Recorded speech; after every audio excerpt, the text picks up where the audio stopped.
Une chose peut en affronter une autre. Vous avez compris, vous avez compris. À la fin des années 1970, le Japon a été confronté à un grave problème de serpents venimeux, notamment dans les zones rurales.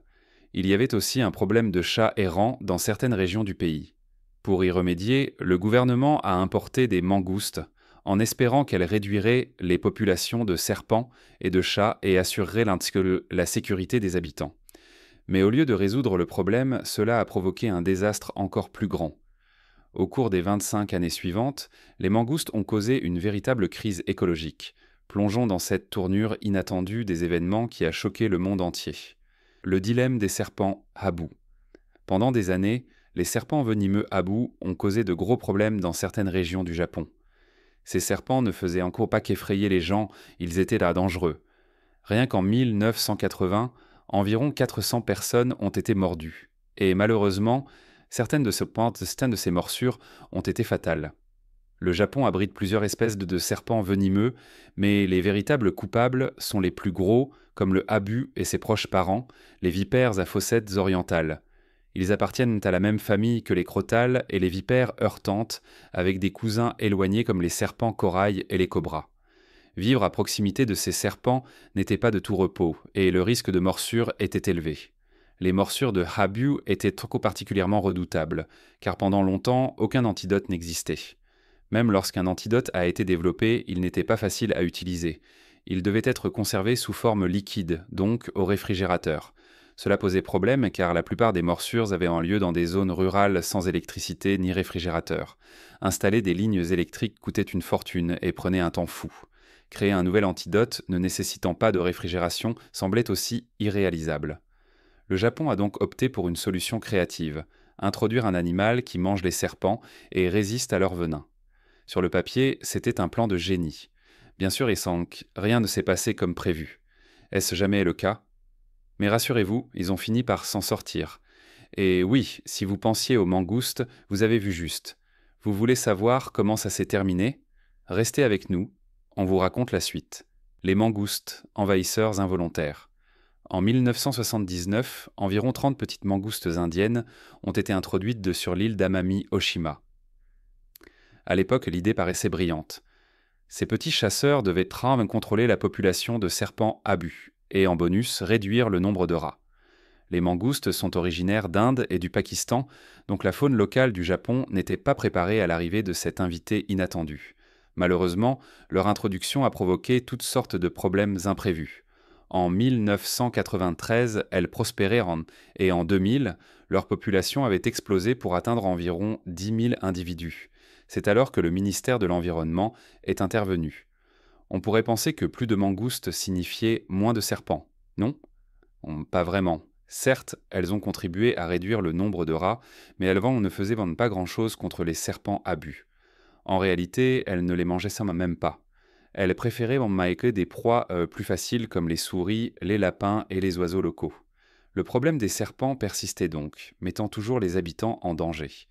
Au début, les mangoustes semblaient être la solution idéale.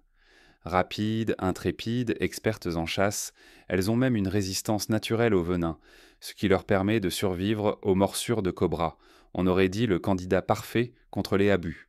Mais il y avait un hic. Les mangoustes sont actives de jour, tandis que les habus sortent la nuit. Elles se croisaient rarement.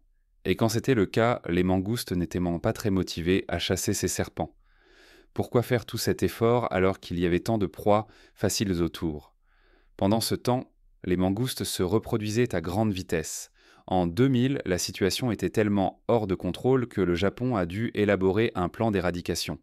Environ 32 000 mangoustes ont été capturées au fil des années, la dernière en avril 2018. Depuis, aucune autre n'a été observée. Les experts ont officiellement déclaré Amami-Oshima débarrassé des mangoustes et le ministère de l'Environnement a salué cette réussite. Alors, comment le Japon a-t-il réussi à s'en débarrasser ? C'est une autre histoire. Mais une chose est sûre, les mangoustes, elles, n'ont pas fait la fête. La crise des mangoustes, une menace pour la faune locale. Au début, des pièges ont été installés le long des routes, mais ils n'ont pas été efficaces. Les mangoustes n'étaient tout simplement pas attirés. Il est rapidement devenu évident qu'il fallait un meilleur plan. Des pièges spéciaux, des appâts toxiques et des leurres olfactifs puissants ont alors été utilisés. Ils se sont révélés beaucoup plus efficaces pour les attirer. Des chiens pisteurs ont aussi été déployés, et cette approche à plusieurs volets a permis de réduire significativement leur nombre. Si on observe un graphique de la population de mangoustes, on verrait une baisse régulière. Parallèlement, le nombre de pièges utilisés augmentait. Ces pièges étaient sans doute spécialement conçus pour éviter de capturer d'autres espèces par erreur. La population locale a joué un rôle énorme. À partir de 2005, des équipes composées de volontaires et d'habitants ont œuvré sans relâche dans les forêts et les montagnes pour piéger les animaux. Leur dévouement a été un facteur clé du succès de ce programme d'éradication. On pourrait se demander pourquoi tout cet effort. Ne pouvait-on pas simplement les laisser tranquilles? Certes, elles n'étaient pas originaires de l'île, mais leur élimination valait-elle vraiment la peine? La réponse est clairement oui. Au lieu de s'attaquer aux habous comme prévu, les mangoustes ont commencé à chasser les espèces endémiques de l'île. L'une de leurs principales cibles était le lapin d'Amami. Amami-Oshima est une île subtropicale, classée au patrimoine mondial de l'UNESCO, qui abrite de nombreuses espèces rares. Les mangoustes ont mis en péril la survie du lapin d'Amami, déjà menacé. Leur élimination est donc devenue essentielle pour sauver la faune locale. Ces lapins, parfois qualifiés de fossiles vivants, sont les derniers représentants d'un ancien groupe de lapins asiatiques. Autrefois présents sur le continent, ils ne survivent aujourd'hui que sur 2 petites îles. Les mangoustes ont également nui à d'autres espèces comme les rats des Ryukyu, désormais en voie d'extinction. En tout, environ 15 espèces indigènes ont été touchées. Ce qui devait être une solution s'est transformé en un problème encore plus grave. La longue bataille éradiquait l'invasion des mangoustes. Le secteur agricole a également souffert.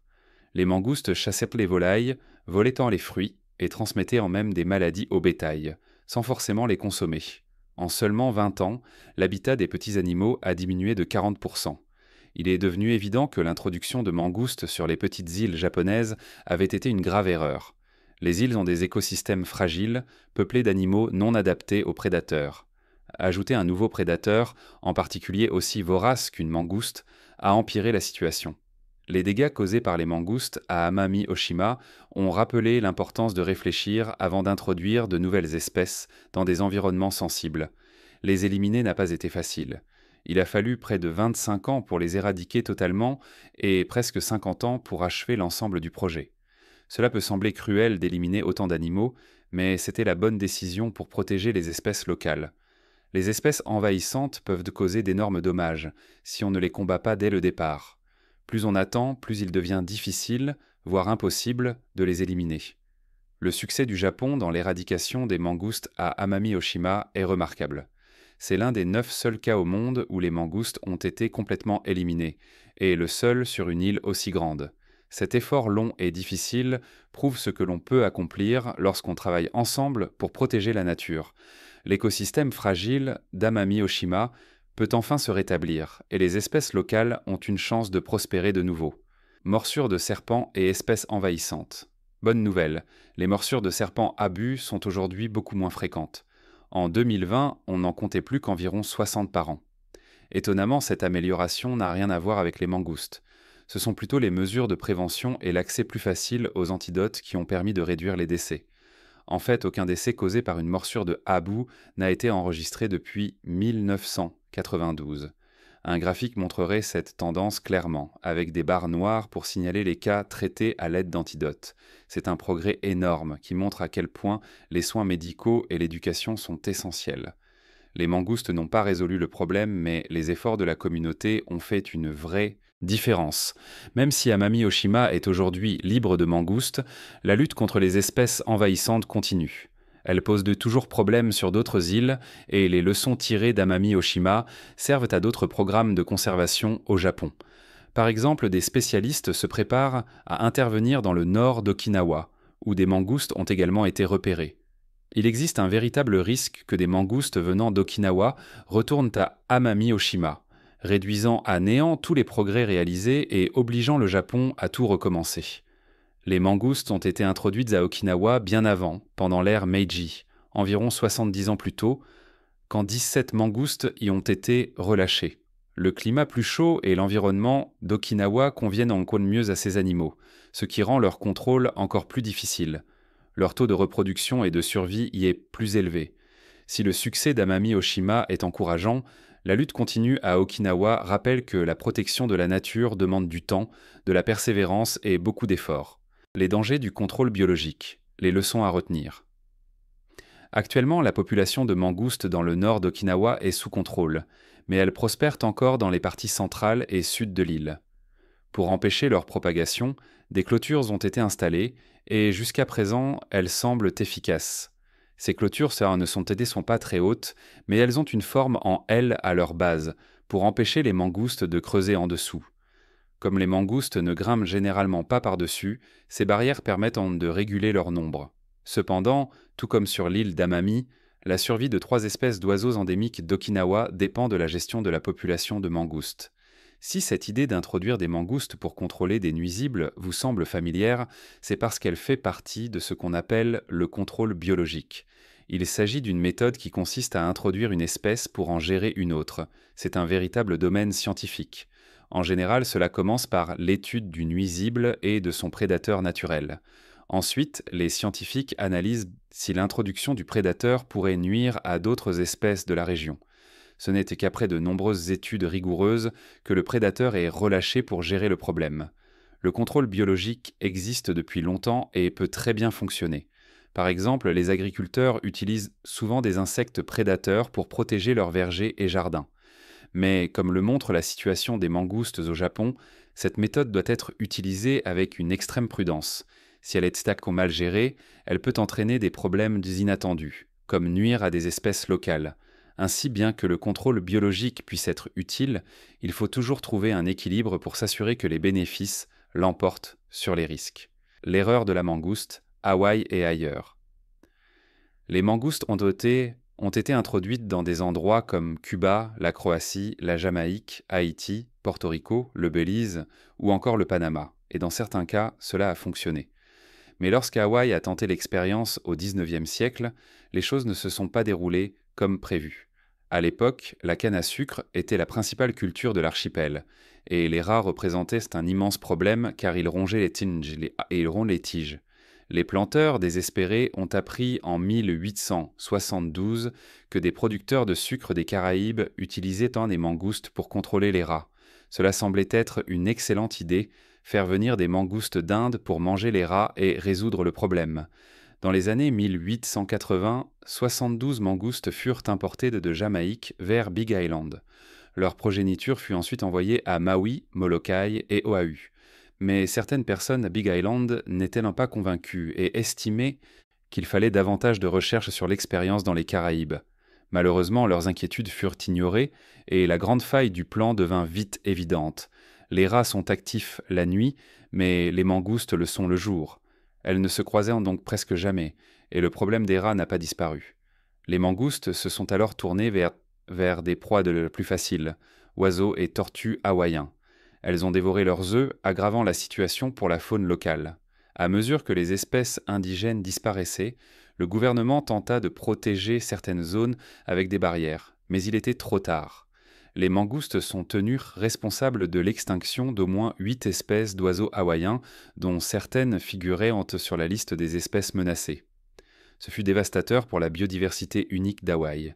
Fait intéressant, Hawaï ne considère pas cette introduction comme un contrôle biologique, car aucun impact environnemental n'avait été évalué au préalable. Et Hawaï n'est pas seul dans cette erreur. En 1872, un colon britannique a introduit des mangoustes en Jamaïque pour lutter contre les rats, mais cela a au contraire fait chuter les populations d'oiseaux et de reptiles, tout en déclenchant une épidémie de tiques. Lorsqu'il a voulu alerter les autorités britanniques, celles-ci ont ignoré ces avertissements, pensant que la nature s'autorégulerait. Spoiler, ce ne fut pas le cas. L'histoire d'Hawaï, tout comme celle de la Jamaïque, montre à quel point il est essentiel d'étudier les effets d'une introduction d'espèces. Sans recherche et planification rigoureuse, ce qui semble être une bonne idée peut causer d'énormes dégâts aux écosystèmes locaux. La fin des lézards. Sur 4 petites îles de la mer des Caraïbes, près de Sainte-Croix, des lézards terrestres se faufilent dans les feuilles mortes, cherchant de la nourriture et luttant pour survivre. Malheureusement, ces lézards n'existent plus sur l'île de Sainte-Croix elle-même, dont ils portent pourtant le nom. Ils ont été complètement éradiqués à cause de deux menaces majeures, l'arrivée des mangoustes et le développement urbain. Sur deux îles voisines, seuls environ 400 lézards ont réussi à survivre, les chanceux qui ont échappé à la prédation. Heureusement, des défenseurs de l'environnement sont intervenus à temps. Les lézards restants ont été déplacés vers des zones plus sûres, sans prédateurs. Ces efforts ont porté leurs fruits. La population s'élève aujourd'hui à près de 3000 individus. Les scientifiques poursuivent leur travail pour empêcher leur extinction totale. Leur objectif ultime est de réintroduire les lézards à Sainte-Croix, leur île d'origine. Cette mission est essentielle pour préserver la faune unique des Caraïbes et protéger ces créatures extraordinaires pour les générations futures. Une idée vieille de 4000 ans. Dans une étude récente de tombes égyptiennes datant de 4000 ans, des chercheurs ont fait une découverte étonnante. Une fresque représentant une personne tenant en laisse ce qui semble être une mangouste. C'est l'unique image de ce type jamais découverte dans l'art égyptien, et on y voit clairement un collier et une laisse sur l'animal. Même si les mangoustes n'ont jamais été totalement domestiquées par l'élevage sélectif, certaines cultures les ont gardées comme animaux de compagnie, surtout pour éliminer les nuisibles comme les serpents, les rats ou les souris. Ce dessin ancien nous donne un aperçu de la valeur des mangoustes dans le passé. Encore plus fascinant, les chercheurs pensent que cette mangouste pouvait être dressée pour effrayer les oiseaux, facilitant ainsi la chasse pour les humains. Il y a même un débat autour d'une autre laisse présente dans la fresque. Certains pensent qu'elle est attachée à un chien, d'autres disent qu'il s'agirait d'une chèvre sans cornes.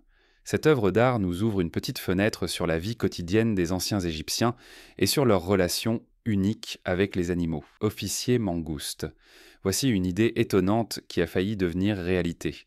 Au Sri Lanka, où ce sont habituellement les chiens qui sont chargés de détecter les substances illégales, quelqu'un s'est dit « Pourquoi ne pas essayer avec des mangoustes ?»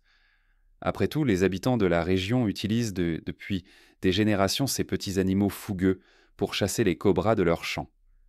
Un projet pilote a donc été lancé, financé par une subvention de 50 000 $, et un spécialiste a été engagé pour étudier la faisabilité.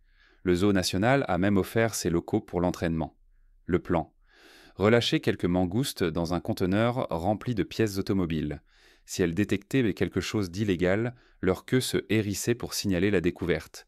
Aussi incroyable que cela puisse paraître, les mangoustes peuvent être dressées, et elles ont brillamment réussi le test.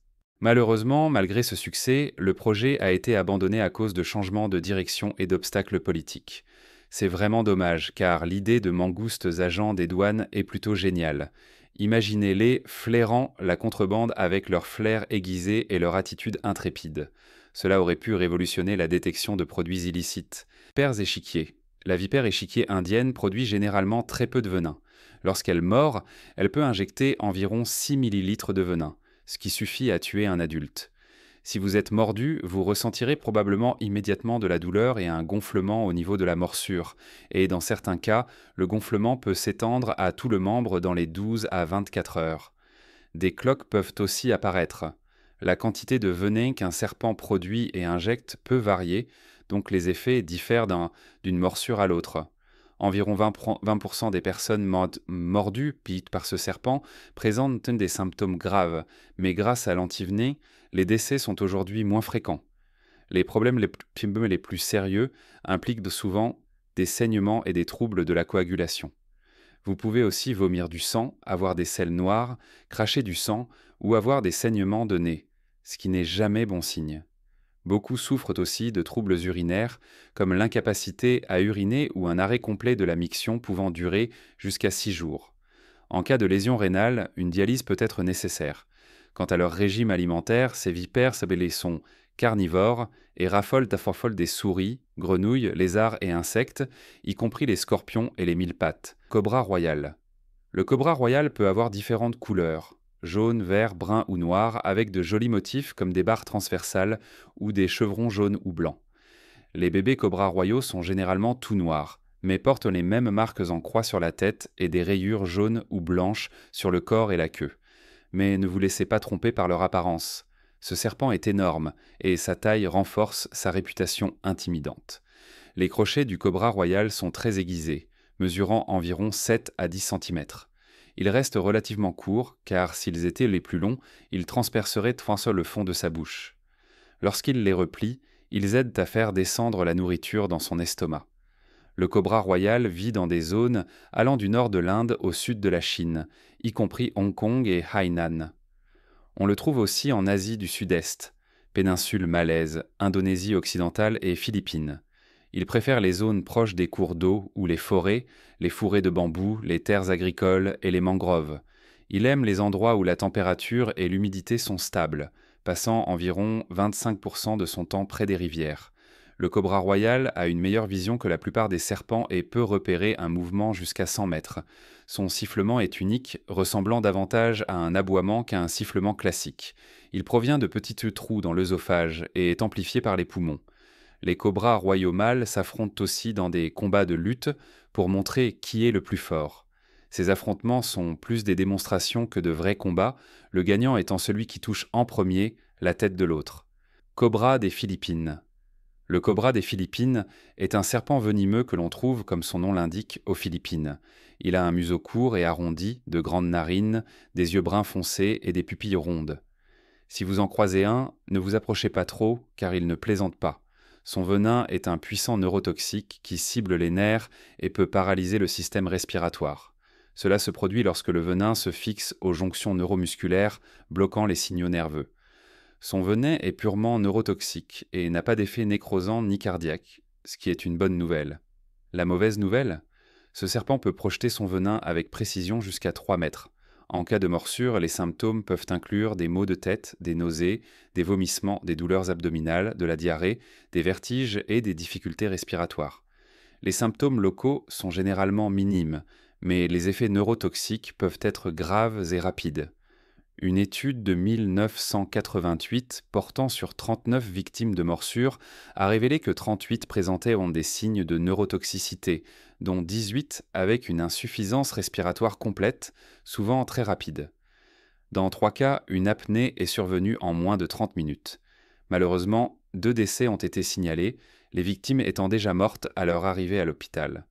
Lorsqu'on est mordu par un cobra des Philippines, la neurotoxicité sévère se manifeste très vite, mais les lésions locales sont en général légères. Bongar malais ou bongar bleu. Le bongar bleu, aussi appelé bongar malais, est souvent surnommé le serpent des 5 pas, car selon la légende, vous ne feriez pas plus de 5 pas avant de mourir après une morsure. Bien que son venin ne soit pas le plus puissant, il reste extrêmement dangereux et sans traitement médical, une morsure peut être fatale en seulement 12 heures, même chez les jeunes spécimens. Malgré cela, certaines personnes prennent le risque insensé de les manipuler.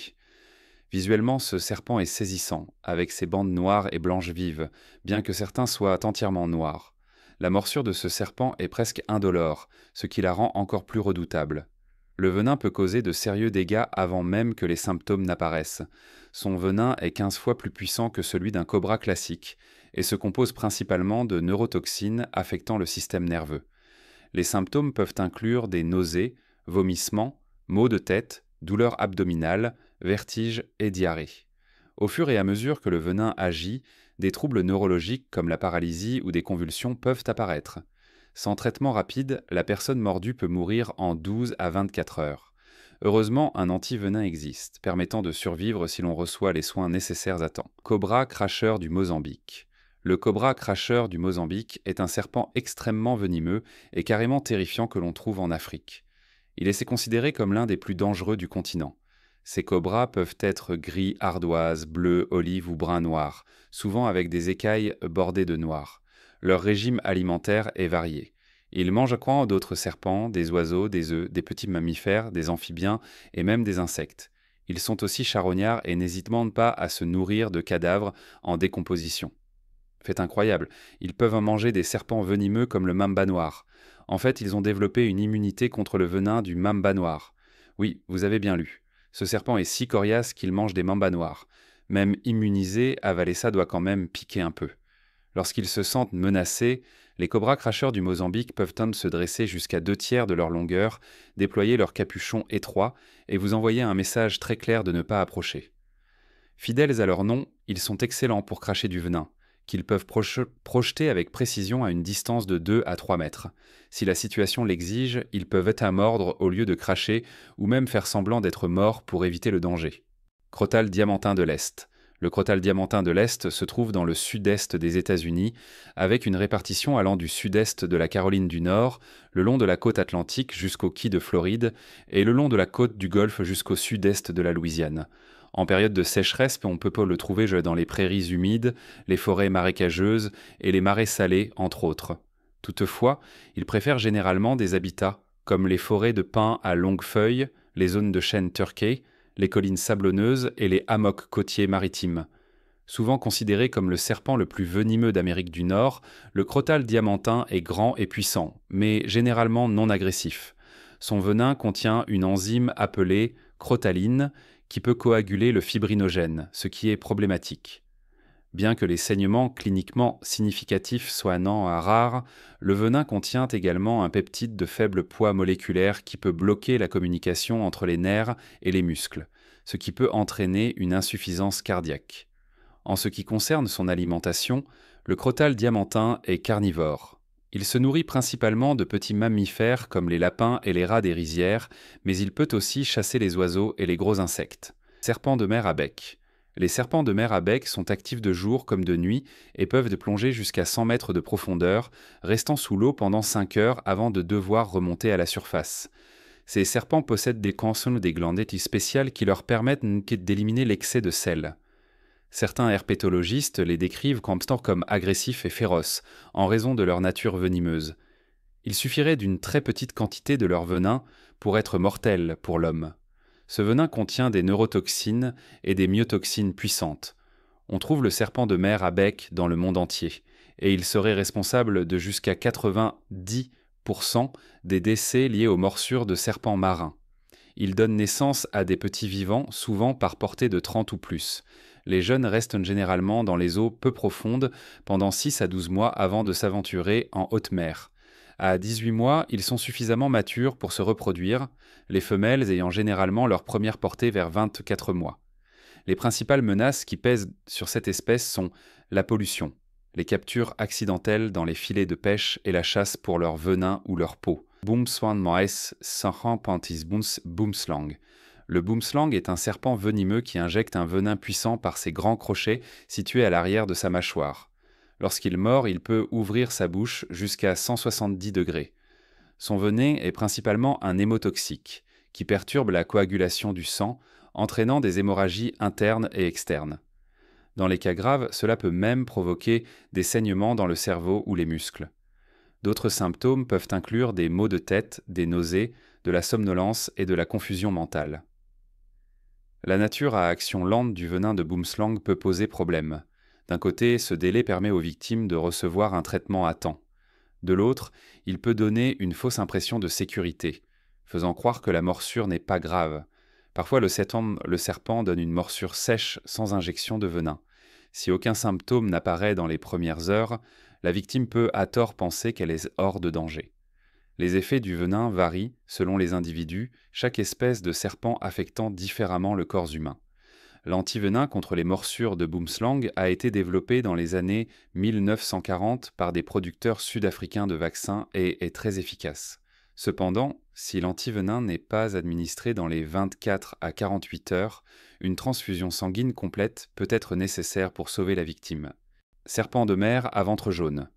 Les serpents de mer à ventre jaune vivent dans les océans chauds du monde entier, sauf dans l'Atlantique. Ils sont venimeux et font partie des espèces de serpents les plus largement répandues. Comme leur nom l'indique, ils possèdent une coloration bicolore distinctive, un ventre jaune et un dos brun, ce qui les rend faciles à distinguer des autres serpents marins. Bien que leur couleur puisse varier, ils présentent généralement un mélange de noir sur le dessus et de jaune ou brun en dessous. Certains ont des taches ou des barres noires sur leur ventre jaune ou brun, ou encore une bande jaune qui remonte à mi-hauteur de leur dos, laissant apparaître une fine bande noire ou des barres transversales. Ces serpents sont parfaitement adaptés à la vie en mer. Ils possèdent souvent des caractéristiques telles que des écailles ventrales plus petites, une queue en forme de pagaie et un corps aplati latéralement, ce qui leur permet de nager efficacement. Leurs narines sont munies de valves et leur bouche possède un joint spécial pour empêcher l'eau d'y pénétrer. L'un des aspects les plus fascinants de ces serpents est leur peau, capable d'absorber de l'oxygène, ce qui leur permet de couvrir jusqu'à 33% de leurs besoins respiratoires. Cela leur permet de rester plus longtemps sous l'eau. Autre fait intéressant, ils possèdent une glande à sel située dans la mâchoire inférieure. On pensait autrefois qu'elle leur servait à filtrer le sel de l'eau de mer, mais il s'avère que ces serpents ne boivent que de l'eau douce. Mamba noir. Le mamba noir est souvent considéré comme le serpent le plus redouté d'Afrique, en raison de sa taille, de sa nature agressive et de son venin extrêmement puissant. Ce venin provoque des symptômes rapides et intenses. Le premier antivenin spécifique aux morsures de mamba a été développé en 1962, mais sans traitement, une morsure peut être fatale. Contrairement à d'autres serpents venimeux, le venin du mamba noir ne contient pas d'enzymes protéolytiques responsables des gonflements ou lésions locales, donc la morsure ne provoque pas toujours une réaction douloureuse immédiate. Le premier signe est souvent une simple sensation de picotement à l'endroit de la morsure. Une seule morsure peut injecter en moyenne entre 1 et 12 millilitres de venin, avec un record enregistré à 4 millilitres, soit presque l'équivalent d'un petit verre. Les mambas noirs sont carnivores et se nourrissent principalement de petits invertébrés. Ils préfèrent les animaux à sang chaud comme les oiseaux, en particulier les jeunes, ainsi que de petits mammifères comme les rongeurs, les chauves-souris, les damans et les galagos. Ils peuvent aussi consommer d'autres serpents lorsqu'ils en trouvent. Taipan du désert, Inland taipan. Le taipan du désert est réputé pour être l'un des serpents les plus venimeux au monde, connu pour sa rapidité et sa précision. Il est capable de frapper plusieurs fois en succession rapide avec une extrême précision. Bien que la quantité maximale de venin qu'il puisse injecter atteigne 12 millilitres, la dose moyenne est d'environ 5 millilitres. Pour donner une idée, une seule morsure contient assez de venin pour potentiellement tuer jusqu'à 100 humains adultes. En cas de morsure, les premiers symptômes incluent une douleur au point de contact, suivie de maux de tête, nausées, vomissements, douleurs abdominales et diarrhée. Ensuite, l'état peut évoluer vers des vertiges, des évanouissements ou des convulsions. Les effets plus graves incluent tant la neurotoxicité, les troubles de la coagulation, la destruction musculaire et l'insuffisance rénale. Le venin agit si rapidement qu'il peut entraîner la mort en seulement 45 minutes, les premiers effets pouvant apparaître en moins de 30 minutes. Les taipans du désert sont des serpents solitaires, actifs principalement le jour, avec un pic d'activité le matin lorsqu'ils se chauffent au soleil et chassent. Ils se mettent à l'abri le reste de la journée, sauf si les températures sont plus fraîches l'après-midi. Fait intéressant, ils peuvent changer la couleur de leur peau selon la saison, devenant plus clairs en été pour éviter la chaleur et plus foncés en hiver pour mieux la retenir. Malgré leur venin mortel, les taipans du désert sont généralement timides et évitent les confrontations, ne frappant que s'ils se sentent menacés ou acculés. Ils fuient le contact humain, vivant dans des zones reculées. Qui aurait cru qu'une solution censée résoudre un problème pourrait en provoquer un autre? Les chats introduits pour contrôler les serpents ont fini par créer un défi environnemental bien plus grand. Cela nous rappelle que même les meilleures intentions peuvent parfois mener à des conséquences inattendues. Merci de nous avoir accompagnés dans cette histoire étonnante.